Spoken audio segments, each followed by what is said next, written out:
తల్లికి వందనం అంటూ తల్లికి వెన్నుపోటు పొడిచాడు చంద్రబాబు నాయుడు. ఎంతమంది పిల్లలు ఉంటే అంతమంది పిల్లలకి ఇస్తా అని చెప్పి మోసం చేశాడు చంద్రబాబు నాయుడు. నీకు 15,000 నీకు 15,000 అంటూ అందరికీ 13,000 వేసి మోసం చేశాడు చంద్రబాబు నాయుడు అంటూ వైసీపీ నాయకులు కానీ జగన్మోహన్ రెడ్డి కానీ చేస్తున్న వ్యాఖ్యలు సమర్థిస్తారా మీరు?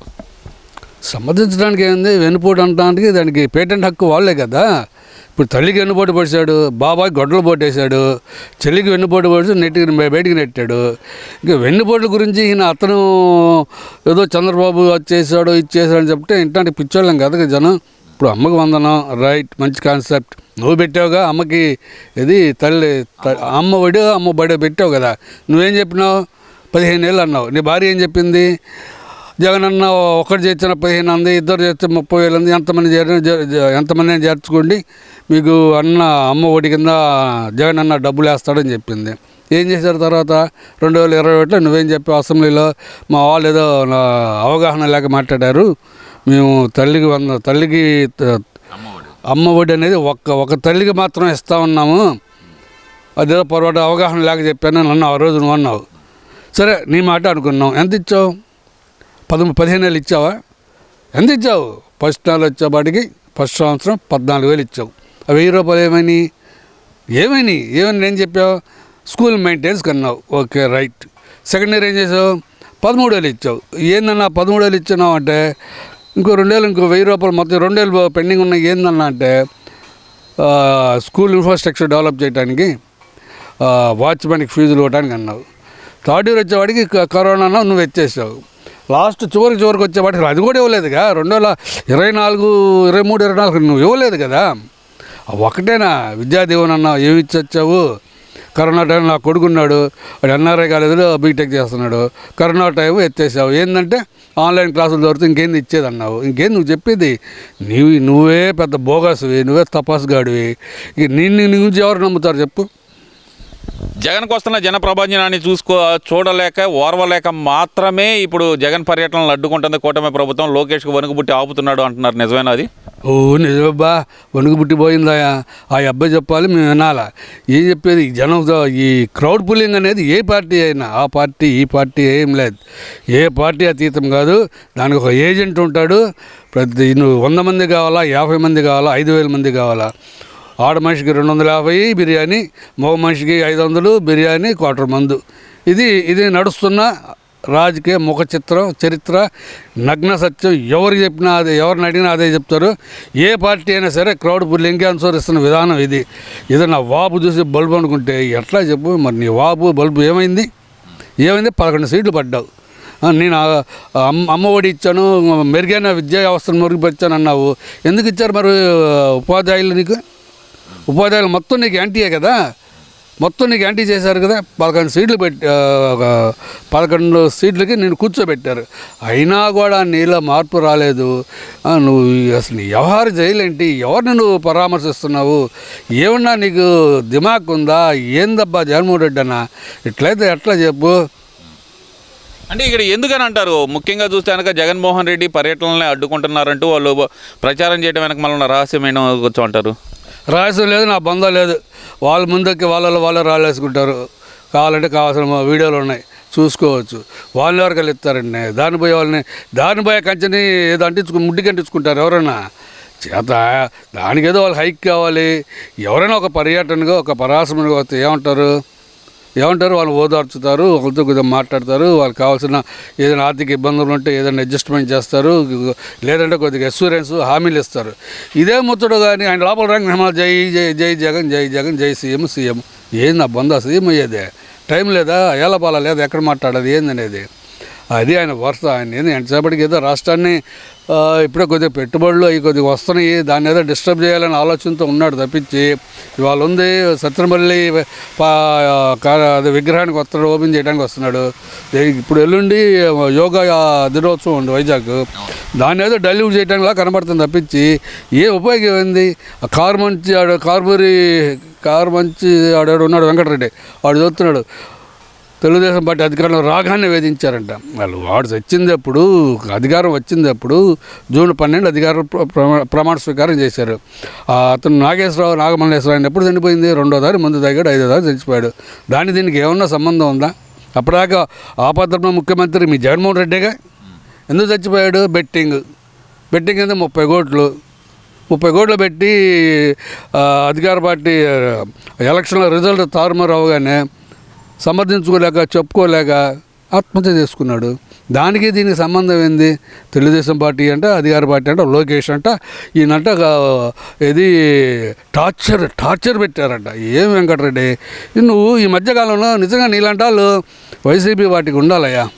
దీర్ఘకాలంగా సుదీర్ఘంగా నీలాంటి వాళ్ళు స్పోక్ పర్సన్ ఉన్నంత కాలం నువ్వు ఒకడు, ఆ శేఖర్ రెడ్డి ఉన్నాడు, ఆ కేఎస్ ప్రసాద్, మీరు ఉన్నంత కాలం తెలుగుదేశం పార్టీకే కాదు ఏ పార్టీ కూడా అస్సలు ఇబ్బందే పడతారు, చక్కగా పరిపాలన చేసుకుంటారు. ఈ మళ్ళీ 2029 నాటికి వాళ్ళు మీకు ఇది వస్తాయో రావో నమ్మకం లేదు. వాళ్ళు మీ అధిక నాయకుడు మరి ఆయన మానసిక పరిస్థితి ఏంది? ఇప్పుడే రింగు తొడిగాడు చూసారా మీరు? రింగు తొడిగాడు. ఏందంటే చంద్రబాబు నాయుడు రింగు తొడిగాడు, అందుకని నేను కూడా తొడిగాను అన్నాడు. నిన్న రాత్రి చూసా. రాత్రి కూడా మార్నింగే ప్రైమ్ లైన్లో చూపించాడు. ఇప్పుడు చంద్రబాబు నాయుడు గారు రింగు తొడిగారంటే ఆయన హెల్త్ రీచ్ ఏదో చిప్ ఉంటుంది, ఆయన ఆరోగ్యము, ఆయన తీసుకునే డైట్, ఇవన్నీ దాంట్లో క్యాలిక్యులేట్ అవుతూ ఉంటాయి. మరి ఈయనను నవయువకుడు, ఆయనను 70 సంవత్సరాలు 70 పైన పడిన మరి యువ వృద్ధుడు. నువ్వే అంటావు వృద్ధుడని, ఆయన వృద్ధుడు అంటలా. మేము యువకుడే అంటున్నాం. మరి నీకు గట్టిగా 40 సంవత్సరాలు 42 సంవత్సరాలు లేవు. మరి నీకెందుకు అట్ట రింగు? నీకు మానసిక పరిస్థితి బాగోలేక నీకు ట్యాబ్లెట్లు ఏ టైంకి ఏ ట్యాబ్లెట్ వేయాలి, నువ్వు మాట్లాడేటప్పుడు అదే మొన్న చూశానండి, అది పొదులు వచ్చాడు. ఆ కిలోకి క్వింటాల్కి తేడా తెలియదు, వజ్జన ఏది బర్రెలు ఏది తేడా తెలియదు. ఏం మాట్లాడాలి, ఏమని చెప్తాను? సరే ఇవన్నీ కాదు. ఇప్పుడు కొమ్మినేనికి బెయిల్ వచ్చింది, రాజ్యాంగం గెలిచింది, ప్రజాస్వామ్యం గెలిచింది అంటూ మరి వైసీపీ నాయకులు చేస్తున్న వ్యాఖ్యలు, మరి ఇదంతా కక్షపూరిత రాజకీయం, నవ్వితేనే అరెస్ట్ చేస్తారా అంటున్నారు. మరి సుప్రీంకోర్టు ఏమో అసలుకి అలాంటి వ్యాఖ్యలు నీ డిబేట్లో రాకుండా చూసుకోమంటుంది. ఎలా చూడాలంటారు ఇదంతా? అసలుకి ఏనేది మళ్ళీ అన్నారు ప్రజాస్వామ్యం, ఇది ప్రజాస్వామ్య విజయం అంటున్నారు కదా. ప్రజాస్వామ్య విజయమా? మరి వెంకబాబుని అరెస్ట్ చేసినప్పుడు బెయిల్ వచ్చిందిగా, అన్యాయంగా అరెస్ట్ చేశారు వెంకబాబు గారిని, అదేమంటారు? మరి రంగనాయకుని అరెస్ట్ చేశారే, ఎట్లా అరెస్ట్ చేశారు? 70 సంవత్సరాల వృద్ధురాలు ఇంటికి వెళ్ళి లాక్కొచ్చాను అరెస్ట్ చేశారే. మరి అప్పుడు ఆమెకు బెయిల్ వచ్చింది కదా, దాన్ని ఏమంటారు? అది ప్రజాస్వామ్యం అంటారు. ఇదేంది? ఏం చెప్పింది సుప్రీంకోర్టు?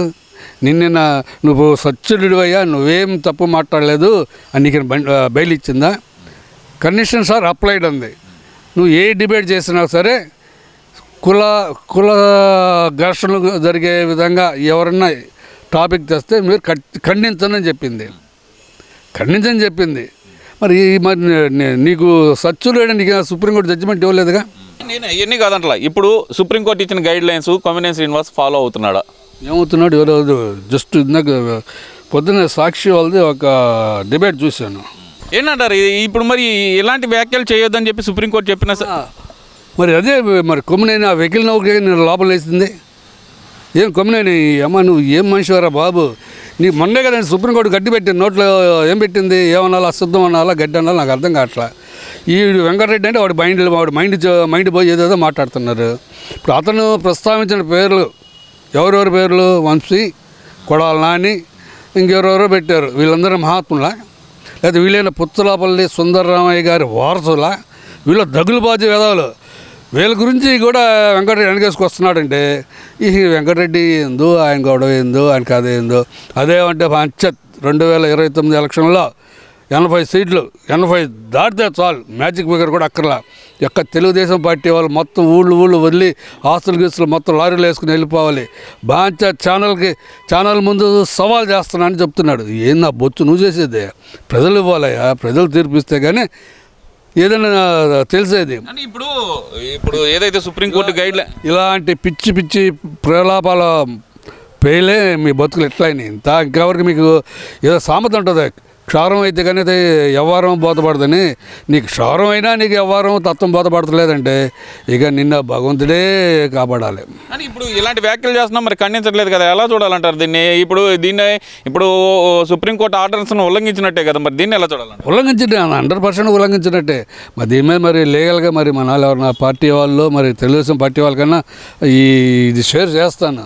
మరి వాళ్ళకను వాళ్ళ వ్యాపారాలు వాళ్ళ గొడవలు వాళ్ళు ఉన్నారు తప్పించి చక్కగా వాళ్ళు వైసీపీ వాళ్ళు గమ్మత్తేనట్టంటే వాళ్ళంతటా వాళ్ళే వచ్చి బోన్లో పడుతున్నారు తప్పించి అధికార పార్టీ పోయి పట్టుకోట్లా.